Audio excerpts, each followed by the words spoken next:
Why are you going to the inauguration? This is not, look, this is about the orderly transfer of power. I will be there. I feel like it's my job to be there. But I will fight on the issues that the people of Massachusetts have sent me there to fight. That's my job. And Senator, the president-elect was responding to the congressman suggesting that his election was illegitimate. What do you make of that? The president-elect stepped over a line when he attacked John Lewis as a man who is all talk and no action. John Lewis is a man who literally put his life on the line to make this a better country, a fairer country, a country that is more open. Donald Trump hasn't put his life on the line for anyone except Donald Trump. John Lewis's character certainly not a question here. I've interviewed him many times. John Lewis's character not a question here, certainly from our perspective. But again, he was kind of asking the point of him calling him an illegitimate president when there's so many voices out there and so many votes that did put him into power. How do you respond to that?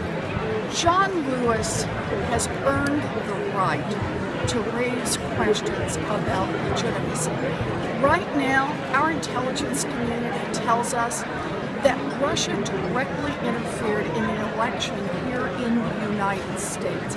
John Lewis has a question about that, and John Lewis wants not to attend because of that. That is certainly his right. You've been holding rallies, but legislating John Lewis that Donald Trump is not a legitimate president. What I agree with is that John Lewis is a man who has earned the right to have his view of Donald Trump's presidency and legitimacy. Do you agree with that? What I believe is that right now the Russians have raised significant questions about the the intelligence community has raised significant questions about Russian interference in our electoral process, and that these questions must be tracked down, and that we both must determine exactly what Russia did and take appropriate steps. But if he's not legitimate, who's running our country? Donald Trump will be sworn in on Friday. There are questions about Russian interference with the electoral process, and we need to run those questions. Senator, what do you think about the fact that we're going to have a president who every time he gets criticized sends out hateful tweets? This is not what a president of the United States does. We are people who have our disagreements, and we can get loud and boisterous about those disagreements.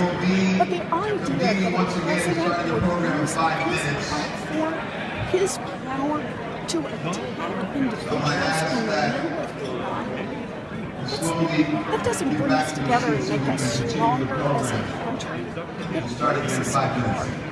It's wrong. All right, guys, we have time for one last one that we got to wrap up.